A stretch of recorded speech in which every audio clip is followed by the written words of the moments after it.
তো শসার পিকেলস খেয়েছেন, জলপাইয়ের পিকেলস একবার খেয়ে দেখুন। আসসালামু আলাইকুম ভিউয়ার্স। তো আমি এখানে জলপাইগুলো কেচে নিয়েছি ভালো করে ধুয়ে পরিষ্কার করে।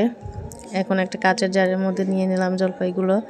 এখন এখানে দিয়ে দেবো পরিমাণ মতো লবণ আর দিয়ে দেবো চিনি। আমি এখানে 10টা মতো জলপাই নিয়েছি, তো 2 টেবিল চামচ চিনি দিয়েছি আর 1 চা চামচ লবণ দিয়েছি, 2টা কাঁচামরিচ দিয়েছি ভেঙে, কয়েক কোয়া রসুন দিয়েছি আর 2 টেবিল চামচ পরিমাণ ভিনেগার আর 1 চা চামচ আস্ত পাঁচফোড়ন আর 2টা শুকনো মরিচ ভেজে গুঁড়ো করে দিব হাত দিয়ে ভেঙে। এখন এখানে দিয়ে দেবো একদম ফুটন্ত গরম পানি। তো দিয়ে এখন এটা ঢাকনা বন্ধ করে 3 দিন রেখে দেব। তো 3 দিন পরে আমি ফিরে আসলাম। এখন দেখবো এটা কীরকম।